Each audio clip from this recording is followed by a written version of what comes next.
ચાલો તો next chapter છે આપણું ચેપ્ટર નંબર 13 વાયુનો ગતિવાદ. તો આ ચેપ્ટરમાં આપણે વાયુ વિશે બધી ચર્ચા કરવાની છે, પણ મોટા ભાગની જે કંઈ બધી વાત છે નવી ભૌતિક રાશિઓ છે એ 11મું ચેપ્ટર અને 12મા ચેપ્ટરમાં આવી ગઈ છે. દાખલા તરીકે આદર્શ વાયુ અવસ્થા સમીકરણ છે, બરાબર. તો એના વિશે ચર્ચા આપણે આગળના ચેપ્ટરોમાં કરી ગયા છીએ. વિશિષ્ટ ઉષ્માધારિતા છે, ઉષ્માધારિતા છે, મોલર ઉષ્માધારિતા છે, એ બધી ચર્ચા આપણે આગળના ચેપ્ટરોમાં કરી ગયા છીએ.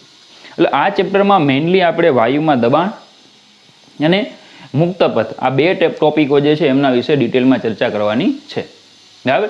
એમાં મુક્તપથ જે છે ને એ આ વર્ષે બોર્ડમાંથી નીકળી ગયું છે, એટલે મુક્તપથ વિશે આપણે ચર્ચા કરવાની નથી. તો જો એક મુક્તપથ નીકળે તો આ ચેપ્ટર ઘણું નાનું બની જાય. આ ચેપ્ટર છે એ ઘણું નાનું થઈ જાય, બરાબર. તો ચલો, વાયુનો ગતિવાદ ટોપિક છે 13.1 પ્રસ્તાવના. તો પ્રસ્તાવના આપણે શું જણાવે છે એના વિશે થોડી ચર્ચા કરી લઈએ. તો 1661માં બોયલ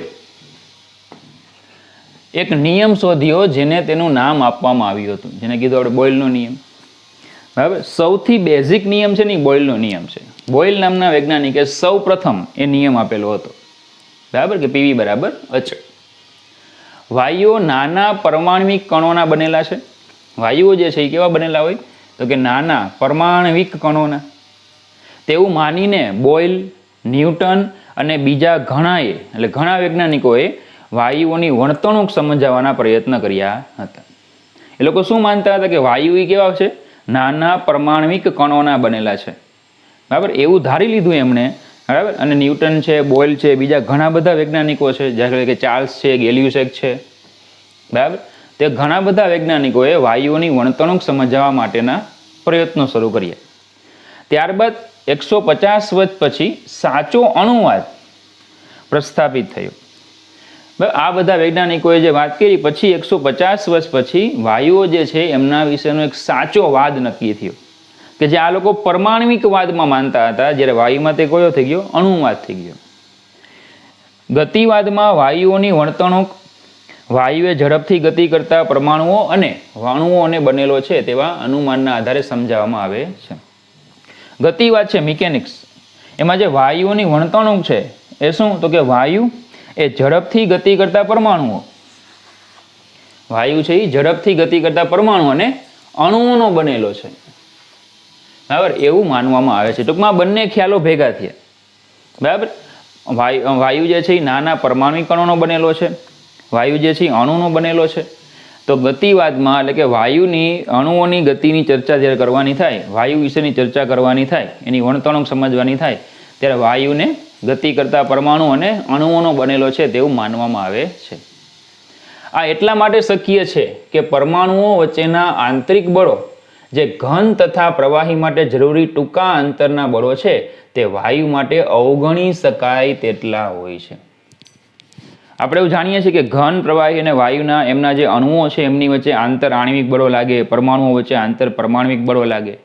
તો આપણે એવું જાણીએ છીએ કે ઘન પદાર્થમાં જે આંતર પરમાણ્વિક કે આંતર આણ્વિક બળો લાગે કેવા હોય, પ્રબળ, જેને આપણે 9મા ચેપ્ટરમાં પુનઃસ્થાપક બળ નામ આપતા. પ્રવાહીમાં ઘનની સરખામણીમાં આ બળો કેવા હોય છે, નબળા હોય છે, અને પરિણામે પ્રવાહી જે છે એ વહી શકવાનો ગુણધર્મ ધરાવે છે. વાયુમાં આ જે બળ લાગે કેવા લાગે, અવગણી શકાય, નહિવત. વાયુના અણુઓ વચ્ચે જે આંતર પરમાણ્વિક કે આંતર આણ્વિક બળો લાગે કેવા લાગે છે, નહિવત લાગે છે, અવગણી શકાય તેવા લાગે છે.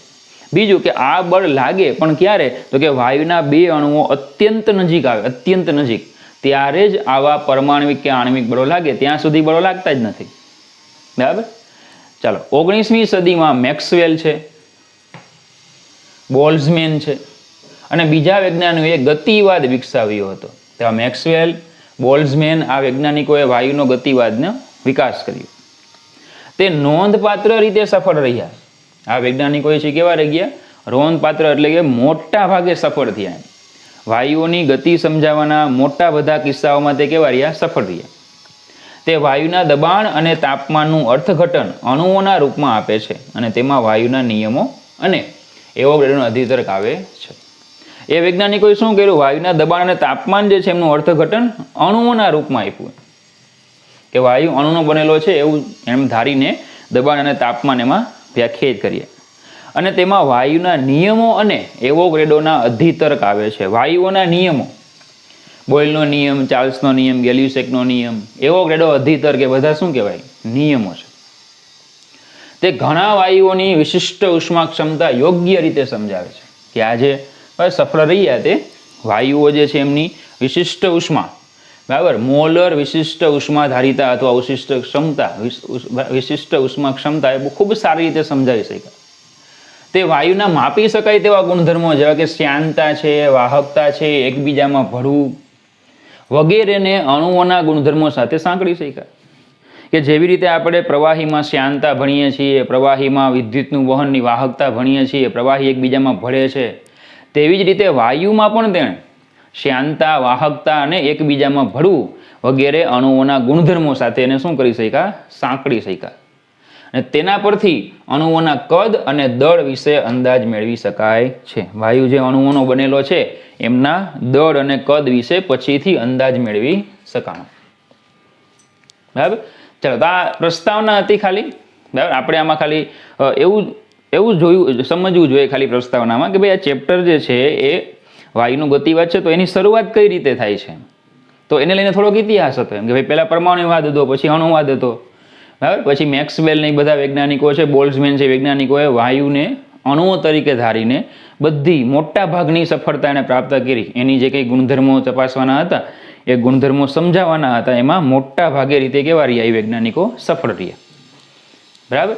ચાલો, તો આ પ્રસ્તાવના આપણી પૂરી. ચલો નેક્સ્ટ 13.2 ટોપિક જે છે એ આપણે કરવાનો નથી, અને આમ પણ એ કેમેસ્ટ્રીનો ટોપિક આપેલો હતો.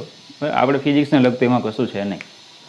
તો ડાયરેક્ટ જે ટોપિક નંબર 13.3 તરફ, વાયુની વર્તણૂક. ટોપિક 13.2 જે છે એ બોર્ડના સિલેબસમાં નથી આવતો એટલે ત્યાંથી સ્કીપ કર્યો છે. વાયુની વર્તણૂકમાં પહેલો પોઈન્ટ છે એવોગેડ્રો અધિતર્ક. તો એવોગેડ્રો અધિતર્ક આપણે સમજવાનો છે. બરાબર. તો જોજો, વાયુ પ્રવાહી કે ઘન અવસ્થામાં આવે તે પહેલાંના નીચા અને ઊંચા તાપમાને, નીચા દબાણે અને ઊંચા તાપમાને આપેલ વાયુના નમૂના માટે તેમના દબાણ, તાપમાન અને કદને સાંકળતું સમીકરણ PV/T = અચળ આવું હોય છે. ક્યારની વાત કરે છે આ? કે આપણે એવો આલેખ ભણી ગયા હતા 11મા ચેપ્ટરમાં કે P વિરુદ્ધ Tનો તમે આલેખ દોરો વાયુઓ માટે, તો આ રીતે તમને આપણે આલેખ મળતો હતો. પછી અહીંયા ડોટેડ લાઈન આવતી હતી. બરાબર. તો એમ કહે છે કે વાયુ પ્રવાહી કે ઘન અવસ્થામાં આવે તે પહેલાં, આ પ્રવાહી કે ઘન અવસ્થાને પ્રાપ્ત કરે એ પહેલાં, એટલે કે જ્યારે વાસ્તવિક વાયુ હોય ત્યારે નીચા દબાણ અને ઊંચા તાપમાને આપેલ વાયુના નમૂના માટે તેમના દબાણ, તાપમાન અને કદને સાંકળતું સમીકરણ આ રીતે લખી શકાય PV/T = અચળ. અચળને હું કહી દઉં તો PV/T = K. તો PV = KT, જ્યાં T બરાબર નિરપેક્ષ તાપમાન, નિરપેક્ષ તાપમાન એટલે કેલ્વિન માપક્રમ પરનું તાપમાન. K જે છે એ અચળ છે, K જે છે એ અચળાંક છે, જે વાયુના કદ સાથે બદલાય છે. જો વાયુનું કદ બદલાય તો K બદલાય છે. બરાબર. ચલો, આ જે K છે એ આપેલ નમૂનાના વાયુ માટે, આપેલ નમૂનાના વાયુ માટે અણુઓની સંખ્યાના સમપ્રમાણમાં હોય છે. જે K છે એ આપેલ તમને જે નમૂનાનો વાયુ આપ્યો છે એમાં જે અણુઓની સંખ્યા છે એ સંખ્યાના કેવા હોય? સમપ્રમાણમાં હોય. તો K proportional to n, ચલન જાય એટલે અચળાંક આવે. અચળાંકને કહી દઈએ KB. તો જ્યાં KB બરાબર બોલ્ટ્ઝમેન અચળાંક. KB જે છે એ શું છે? બોલ્ટ્ઝમેન અચળાંક છે. તો પછી K જે છે આપણે અહીંયા મૂકી દઈએ તો PV બરાબર KB/NT. PV બરાબર KB/NT. અને આમ પણ લખી શકો PV/NT = KB. તો લખાય P1V1/N1T1 બરાબર P2V2/N2T2 = અચળ. કેના જેટલું હોય તો કે KB જેટલું. ધારો કે વાયુનું દબાણ P1 લ્યો, કદ V1 લ્યો, અને અણુઓની સંખ્યા T1 હોય, N1 હોય, તાપમાન T1 હોય, તો એનો આખો ગુણોત્તર લ્યો, એ બધા વાયુઓ માટે કેવો આવે? સમાન જ આવે. જે તે વાયુનું દબાણ, એનું કદ, એનું તાપમાન અને એ વાયુમાં રહેલા અણુઓની સંખ્યા, એનો આ રીતે તમે ગુણોત્તર લેશો તો બધા વાયુઓ માટે સમાન આવશે. બરાબર. તો જો પી, વી અને ટી સમાન હોય તો બધા વાયુઓ માટે એન પણ સમાન જ થાય. સીધી વાત છે. જો બંને જે વાયુઓ છે એમાં દબાણ સરખા રાખો, કદ સરખા રાખો, તાપમાન સરખા રાખો, કેન્સલ થઈ જાય તો લખાય શું? N1 બરાબર N2. તમે બે અલગ અલગ પ્રકારના વાયુઓ લ્યો, એનું દબાણ, તાપમાન અને કદ સરખું રાખો તો એમાં અણુઓની સંખ્યા કેવી હશે? સરખી જ હશે. બરાબર. તો સમાન તાપમાન અને દબાણે રહેલા એક સરખું કદ ધરાવતા દરેક વાયુમાં અણુઓની સંખ્યા સમાન હોય છે. આને એવોગ્રેડો અધિતર્ક કહેવાય. શું કહેવાય આને? એવોગ્રેડો અધિતર્ક.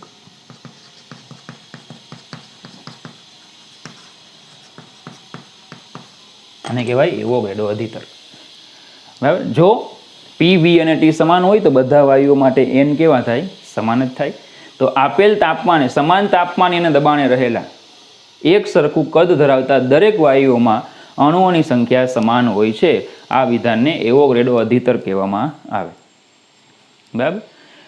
ચલો પછી છે દરેક વાયુમાં એસટીપીએ 22.4 લીટરમાં અણુઓની સંખ્યા 6.02 × 10⁻23 હોય છે. સમજો કોઈ પણ વાયુ તમે લઈ લો, એમાં standard temperature and pressure, STP એટલે સ્ટાન્ડર્ડ ટેમ્પરેચર એન્ડ પ્રેશર.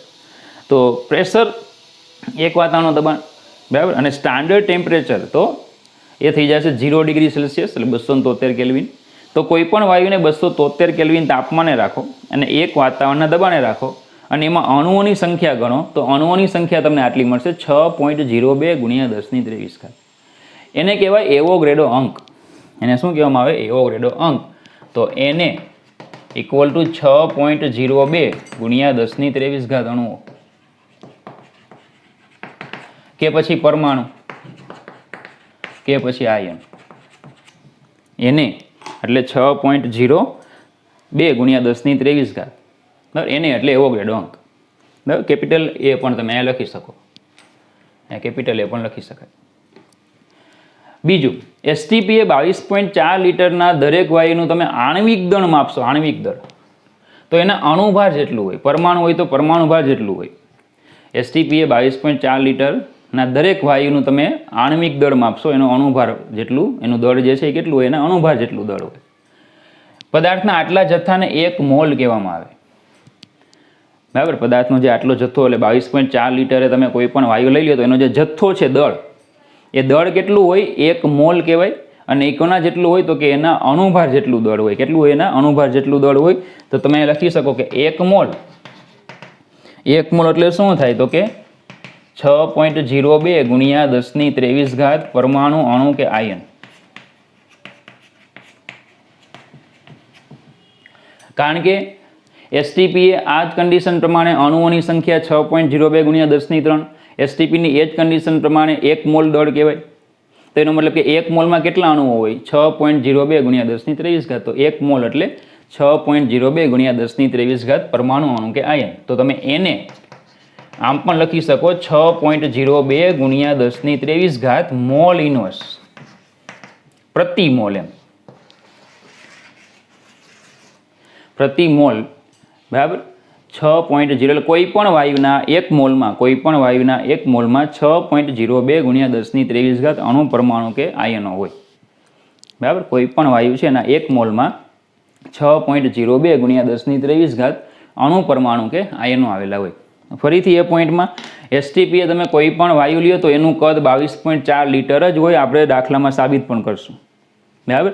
અને એમાં જો અણુની સંખ્યા ગણો તો એ 6.02 × 10⁻23 છે. અને એનું દળ ગણો તો એ દળ કેટલું હોય? અણુભાર જેટલું હોય. દળ કેટલું? અણુભાર જેટલું દળ હોય. તો પછી અણુભાર જેટલું દળ એટલે જ અણુઓની સંખ્યા. એટલે બંને તમે સરખાવી શકો. એને આપણે કીધો એવોગ્રેડો અંક 6.02 × 10⁻23 મોલ ઇનવર્સ. તમે 6.022 પણ લખી શકો, 6.023 પણ લખી શકો. આપણી બુકમાં આપ્યું છે 6.02. બરાબર. ચલો, આ થઈ ગયો એવોગ્રેડો અધિતર્ક, આપણો જે વાયુઓની વર્તણૂક છે એનો પહેલો વિભાગ. બરાબર. ચલો, તો ટોપિક નંબર 13.3માં સેકન્ડ વિભાગ છે આદર્શ વાયુ અવસ્થા સમીકરણના વિવિધ સ્વરૂપો. તો આદર્શ વાયુ અવસ્થા સમીકરણ આપણે આગળ ભણી ગયા છીએ કે ભાઈ પીવી બરાબર μRT. બરાબર, આ પહેલું સમીકરણ છે. બરાબર, ચલો હવે આના બીજા કેટલાક આપણે સ્વરૂપો શોધવાના છે. તો પહેલાં તો જ્યાં મ્યુ બરાબર વાયુના મોલની સંખ્યા, વાયુના મોલ, એના બે સમીકરણ છે એન અપોન એને અને એમ અપોન એમો. તમને આગળ કરાવ્યું છે 11મા ચેપ્ટરમાં. વાયુના મોલ બે રીતે મળે, એન અપોન એને અને એમ અપોન એમો. બીજું આર એટલે એને ગુણ્યા કેબી, કેબી એટલે બોલ્ટ્ઝમેન અચળાંક. બીજો એને સાર્વત્રિક વાયુ નિયતાંક પણ કહેવામાં આવે. તેનું મૂલ્ય છે 8.314 joule mall inverse kelvin inverse. એકમ આપણે આગળ ભણી ગયા છીએ. પીવી એટલે જૂલ છેદમાં મોલ છેદમાં તાપમાન એટલે કેલ્વિન. ટી જે છે એ છે નિરપેક્ષ તાપમાન. ટી છે નિરપેક્ષ તાપમાન. તો ચાલો કે આ સમીકરણ જે આપણું છે એમાં જો મ્યુ બરાબર એન અપોન એને મૂકું, અહીંયા છે તો મ્યુ બરાબર એન અપોન એને મૂકીએ તો પીવી બરાબર એન અપોન એને આરટી, પીવી બરાબર એન. ચલો આર બાય એને, અહીંયાથી આર બાય એને તમે કરશો, આર બાય એને એટલે કેબી થઈ જશે. તો પીવી બરાબર એન કેબીટી. બીજી રીતે લખવું હોય તો પી બરાબર એન અપોન વી કેબીટી, વીને છેદમાં જવા દો. એન અપોન વી એટલે સ્મોલ એન કેબીટી. તો આ બીજા બે સ્વરૂપો થઈ ગયા. ચલો જ્યાં એન એટલે શું? એન એટલે કે વાયુમાં અણુઓની કુલ સંખ્યા, અણુઓની સંખ્યા, વાયુમાં અણુઓની સંખ્યા. એને તો આપણને ખબર જ છે, એવોગાડ્રો અંક 6.02 ગુણ્યા 10⁻23. સ્મોલ એન એટલે કેપિટલ એન અપોન વી, છેદમાં કદ એટલે આને એમ કહેવાય કે એકમ કદ દીઠ અણુઓની સંખ્યા. બરાબર, એકમ કદ દીઠ અણુઓની સંખ્યા. એને તમે સંખ્યા ઘનતા પણ કહી શકો, સંખ્યા ઘનતા. એટલે છેદમાં કદ હોય, દળના છેદમાં કદ તો આપણે શું કહેતા ઘનતા, જેના છેદમાં કદ હોય એને ઘનતા કહેવાય. બરાબર, તો સંખ્યાના છેદમાં કદ છે તો સંખ્યા ઘનતા. કેબી એટલે બોલ્ટ્ઝમેન અચળાંક. એનું મૂલ્ય 1.38 ઇન્ટુ 10⁻23 -23 જૂલ કેલ્વિન ઇનવર્સ. કારણ કે અહીંથી તમે કેબીને કરતા બનાવો તો આ જૂલ છે આખું, છેદમાં તાપમાન એક જ એટલે કેલ્વિન, જૂલ કેલ્વિન ઇનવર્સ. ચલો બીજું સૂત્ર હજી મેળવીએ. મ્યુ બરાબર એમ અપોન એમઓ પણ લખાય. બીજું અહીં મૂકો તો પીવી બરાબર M upon MO RT, P બરાબર M upon V RT by MO. વીને છેદમાં જવા દીધા એટલે M upon V RT by MO. આ દળ ભાગ્યા કદ એટલે ઘનતા, તો rho RT by MO. P બરાબર રો આરટી બાય એમઓ. ચલો જ્યાં રો એટલે વાયુની ઘનતા, રો એટલે વાયુની ઘનતા, અને એમઓ એટલે એમઓ એટલે તો અણુભાર, એમ એટલે વાયુનું દળ,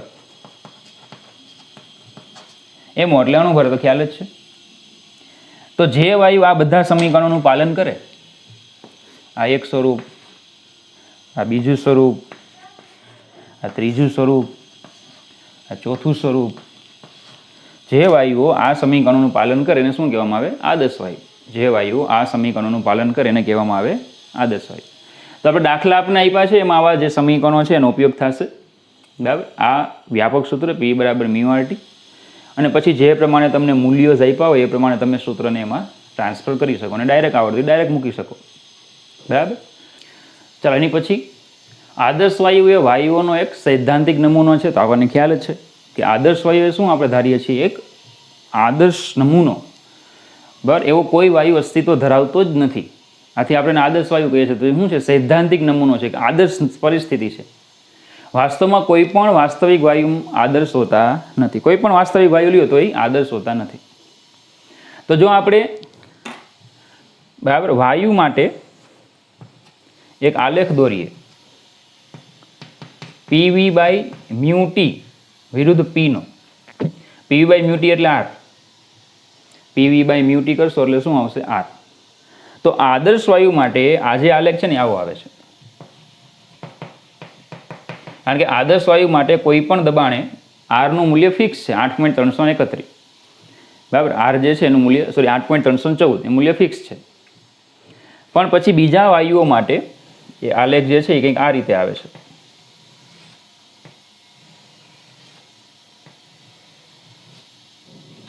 આ T1 તાપમાન, T2 તાપમાન, T3 તાપમાન, T1 greater than T2 greater than T3. તો જો આદર્શ વાયુની નજીકનો આલેખ કયો આવે તો કે T1 તાપમાન વાળો, મતલબ કે ઊંચા તાપમાન વાળો, ઊંચા તાપમાને. અને દબાણમાં જો ચેક કરો, દબાણ આની કરતાં અહીંયા વધારે, આની કરતાં અહીંયા વધારે, એટલે દબાણ કેવું રાખવું પડે? ઓછું, એટલે નીચા દબાણે. એટલે વાસ્તવિક વાયુઓ જે છે એ ઊંચા તાપમાને અને નીચા દબાણે આદર્શ વાયુની સમકક્ષ બને છે. વાસ્તવિક વાયુઓ એ ઊંચા તાપમાને અને નીચા દબાણે વાસ્તવિક વાયુઓ જે છે એ આદર્શ વાયુને સમકક્ષ બને છે. તો જો આકૃતિમાં 3 તાપમાન માટે વાસ્તવિક વાયુનું આદર્શ વાયુથી જુદાપણું બતાવ્યું છે આપણને. જુદાપણું કેવી રીતે જુદા પડી બતાવ્યું? નીચા દબાણે અને ઊંચા તાપમાને બધા જ વક્રો આદર્શ વાયુ વર્તણૂક તરફ દોરી જાય છે. નીચા દબાણે અને ઊંચા તાપમાને વક્રો આપણને કોની તરફ દોરી જાય? આદર્શ વાયુ તરફ દોરી. દબાણ જેમ બને એમ નીચું રાખો ને તાપમાન જેમ બને એમ ઊંચું રાખો. નીચા દબાણે અને ઊંચા તાપમાને અણુઓ એકબીજાથી દૂર હોય છે. કેમ આદર્શ વાયુ તરીકે વર્તે? તો કે નીચા દબાણે અને ઊંચા તાપમાને અણુઓ કેવા એકબીજાથી ઘણા દૂર હોય છે અને પરિણામે એકબીજા સાથે આંતરક્રિયા થતી નથી. અણુઓ વચ્ચેની આંતરક્રિયા નહિવત હોય છે. આંતરક્રિયાની ગેરહાજરીમાં વાયુ આદર્શ રીતે વર્તે છે. આંતરક્રિયાની ગેરહાજરીમાં વાયુ કેવો વર્તે? આદર્શ રીતે. બરાબર. તો ચલો, આ થઈ ગયો આદર્શ વાયુ અવસ્થા સમીકરણના વિવિધ સ્વરૂપો. ઓકે, ચાલો એમાં જ ટોપિકમાં ત્રીજો પોઈન્ટ છે બોયલનો નિયમ. તો બહુ બધી વખત આ નિયમો આવી ગયા છે આપણે, બરાબર. ફરી પાછું એક વખત આપણે ડિસ્કસ કરી લઈએ. બોયલનો નિયમ આપણે ભણી ગયા કે ભાઈ પીવી બરાબર અચળ, તાપમાન જો અચળ હોય તો પીવી બરાબર અચળ થાય, તો P પ્રપોઝનલ ટુ 1/V. કે જો વાયુનું, બરાબર, નિશ્ચિત જથ્થાના વાયુનું તાપમાન અચળ રાખવામાં આવે તો એનું દબાણ એ કદના વ્યસ્ત પ્રમાણમાં છે. તો આદર્શ રીતે એનો આલેખ પણ તમને આગળના ચેપ્ટરમાં કરાયો હતો કે જો P વિરુદ્ધ V નો આપણે આલેખ દોરીએ તો આદર્શ માટે આદર્શ રીતે આલેખ જે છે એ અતિવલય આવે. તો તમને અહીંયા બાસ પાણીની વરાળ માટે અલગ અલગ તાપમાન માટે તમને આલેખ આપ્યા છે. તો જે આ બ્લુ કલરની જે લાઈન છે, બરાબર, એ લાઈન એ જે તે વાયુ માટે અલગ અલગ તાપમાને છે, અને જે ડોટેડ લાઈન છે એ આદર્શ વાયુ માટે છે. એ જ તાપમાને અલગ અલગ તાપમાન માટે આદર્શ વાયુ માટે ડોટેડ લાઈન છે. તો તમે આમાં જોઈ શકશો કે જે ઊંચા તાપમાનવાળી લાઈન છે, T1 તાપમાન ઊંચું તાપમાન છે, તો ઊંચા તાપમાનવાળી જે લાઈન છે એ અને વાસ્તવિક વાયુ માટેની જે લાઈન છે એમની વચ્ચે ડિફરન્સ કેવું છે? ઓછો છે. એટલે ઊંચું તાપમાન આવી જાય, ઊંચું તાપમાન લખવો પડે, ઊંચું તાપમાન આમાં આવે. અને જેમ દબાણ ઓછું કરતા જાઓ તેમ ડિફરન્સ ઘટતો જાય. અહીંયા આ જે ડિફરન્સ છે, આ ડિફરન્સ છે, જેમ દબાણ જો અહીંયા ડિફરન્સ ઘટતો જાય છે, એટલે ડિફરન્સ વધારે હોય પછી ડિફરન્સ ઘટતો જાય. તો બરાબર, ઊંચું દબાણ, ઊંચું તાપમાન અને નીચું દબાણ, બરાબર, નીચા દબાણની વાત આવશે. નીચા દબાણે ડિફરન્સ ઓછો થતો જાય. તો ઊંચા તાપમાને અને નીચા દબાણે વાસ્તવિક વાયુ આદર્શ વાયુ તરીકે વર્તે છે, એવું બોયલના નિયમ પરથી પણ સાબિત થઈ શકે. બરાબર. ચલો, ચોથો પોઈન્ટ છે ચાર્લ્સનો નિયમ. તો ચાર્લ્સનો નિયમ પણ આપણે આગળ ભણી ગયા છીએ કે V પ્રપોઝનલ ટુ T, તો V/T ઇક્વલ ટુ અચળ. બરાબર, નિશ્ચિત જથ્થાના, બરાબર, વાયુનું જો દબાણ અચળ હોય તો કદ તાપમાનના સમપ્રમાણમાં છે, એવું ચાર્લ્સના નિયમમાં આપણે ભણી ગયા હતા. તો જો આદર્શ રીતે જો એનો આપણે આલેખ દોરીએ, V વિરુદ્ધ T નો આલેખ આદર્શ રીતે દોરીએ તો સુરેખ આવશે. સુરેખા છે એટલે સમીકરણ સુરેખાનું છે એટલે સુરેખ આવશે. તો જુદા જુદા દબાણે જો આપણે આલેખ દોરીએ તો અહીંયા જુદા જુદા દબાણ માટે, બરાબર, તમને કંઈ આલેખ આપેલો છે. P1 દબાણ ઊંચું છે, એનાથી ઓછું P2 અને એનાથી ઓછું P3. તો તમે જોઈ શકો છો કે P1 દબાણ માટે અહીંયા ડિફરન્સ મોટો છે, P2 દબાણ માટે ડિફરન્સ નાનો છે અને P3 માટે ખૂબ નાનો છે. મતલબ કે નીચા દબાણની વાત આમાં આવે, કારણ કે જે બ્લુ લાઇન છે એ બરાબર આદર્શ વાસ્તવિક વાયુ માટે છે અને ડોટેડ લાઇન છે તે આદર્શ વાયુ માટે છે. ડિફરન્સ ક્યાં ઘટે છે? નીચું દબાણ આવે ત્યાં. નીચું દબાણ આવે ત્યાં ડિફરન્સ કેવો થાય છે? ઘટતો જાય છે. બીજું, બધા જ સમીકરણમાં જો જેમ ઊંચા તાપમાને જાઓ તો ડિફરન્સ ઘટતો જાય, ઊંચા તાપમાને જાઓ તેમ પણ ડિફરન્સ ઘટતો જાય. તો નીચું દબાણ અને ઊંચું તાપમાનનો ખ્યાલ આપણને આ સમીકરણમાંથી એટલે કે આ નિયમ ઉપરથી પણ આવે છે. અને ચાર્લ્સનો નિયમ પણ એવું દર્શાવે છે કે કોઈ પણ વાસ્તવિક વાયુ જે છે એ ઊંચા તાપમાને અને નીચા દબાણે આદર્શ વાયુ તરીકે વર્તે છે. એની પછી છે ડાલ્ટનનો આંશિક દબાણનો નિયમ. ડાલ્ટને એક આંશિક દબાણનો નિયમ આપ્યો છે, તો એની વાત કરીએ કે આંતરક્રિયા ન કરે તેવા આદર્શ વાયુનું મિશ્રણ ધારો, એટલે કે એકબીજામાં બરાબર આંતરક્રિયા એકબીજાના અણુઓ સાથે આંતરક્રિયા ન કરી શકતા હોય એમ બરાબર. એવું ધારો કે એક આદર્શ વાયુનું આપણે મિશ્રણ ધારીએ કે ધારો કે વાયુ 1 છે, વાયુ 1 એના મોલ છે μ1, વાયુ 2 એના મોલ ધારો કે μ2 છે. એને V કદના પાત્રમાં T તાપમાને ભરેલા છે. એક વાયુ 1 છે, બીજો વાયુ 2 છે, એના મોલ μ1, બીજાના મોલ μ2, એને V કદના પાત્રમાં T તાપમાને ભરેલા છે. તો આ મિશ્રણ માટે વાયુનું અવસ્થા સમીકરણ જો આપણે એપ્લાય કરીએ તો PV બરાબર μ1 plus μ2 plus up to RT. PV બરાબર μRT. તેમાં બે વાયુઓ છે તો એકના મોલ μ1, બીજાના μ2, તો μ1 પ્લસ μ2 અપ ટુ RT. તો P બરાબર μ1 RT by V plus μ2 RT by V plus up to થશે μRT બાય V એટલે P, તો આને કહેવાય P1 પ્લસ P2. તો આ થઈ ગયો આંશિક દબાણનો નિયમ. તો જ્યાં P1 એટલે શું? તો કે P1 એટલે માત્ર પહેલો જે વાયુ હોય એના વડે ઉદ્ભવતું દબાણ. P1 એટલે માત્ર ને માત્ર કયો વાયુ લેવાનો? પહેલો, જાણે કે બીજો હાજર જ નથી એમ એવું ધારીને P1 દબાણ લેવાનું. આથી P1 દબાણને આંશિક દબાણ પણ કહેવામાં આવે. શું કહેવામાં આવે? આંશિક દબાણ. વાયુ 1નું આંશિક દબાણ, એવી રીતે P2 એટલે વાયુ 2નું આંશિક દબાણ. તો જ્યારે બીજા વાયુઓ હાજર ન હોય ત્યારે આ જ કદ અને તાપમાનની પરિસ્થિતિમાં વાયુ 1 વડે ઉદ્ભવતું દબાણ. P1 એટલે શું? કે ભાઈ બીજો વાયુ હાજર જ નથી એમ.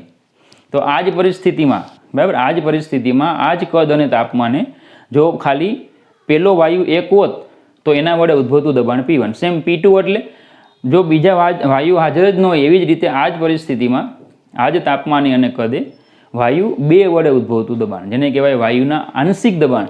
તો નિયમ આવો લઈ શકાય કે આદર્શ વાયુના મિશ્રણનું કુલ દબાણ, આ P કુલ દબાણ, તે વાયુઓના આંશિક દબાણના સરવાળા જેટલું હોય છે.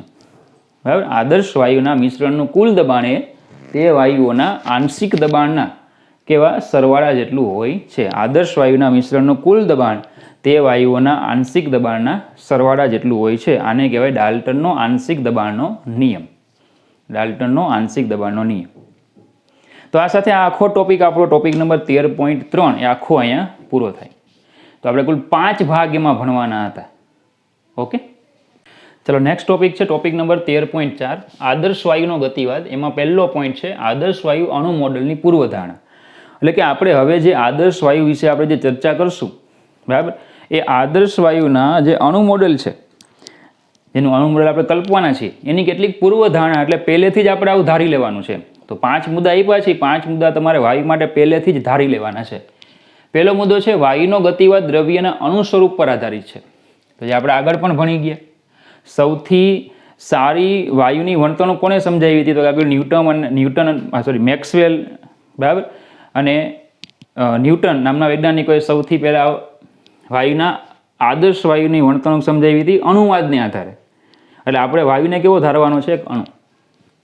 આપેલ જથ્થાનો વાયુ એ મોટી સંખ્યામાં અણુનો સમૂહ હશે જે સતત અસ્તવ્યસ્ત ગતિ કરતા હશે. વાયુમાં ખૂબ મોટી સંખ્યાના અણુઓ હશે, એમ પુષ્કળ અણુઓ હશે, અને બધા અણુઓ કેવી ગતિ કરતા હશે? અસ્તવ્યસ્ત ગતિ કરતા હશે એવું આપણે ધારી લેવાનું. સામાન્ય દબાણે અને તાપમાને અણુઓ વચ્ચેનું સરેરાશ અંતર અણુના પરિમાણ જે 2 એંગસ્ટ્રોમ જેટલું હોય એની કરતાં 10 ગણું કે તેથી વધુ હોય. એટલે કે સામાન્ય નોર્મલ એસટીપી કન્ડિશને 2 અણુઓ જે છે, 2 અણુઓ વાયુના 2 અણુઓ છે એમની વચ્ચેનું અંતર એ એમના પરિમાણ કરતાં 10 ગણું હોય. પરિમાણ કેટલું લેવામાં? 2 એંગસ્ટ્રોમ. એની કરતાં કેવું હોય?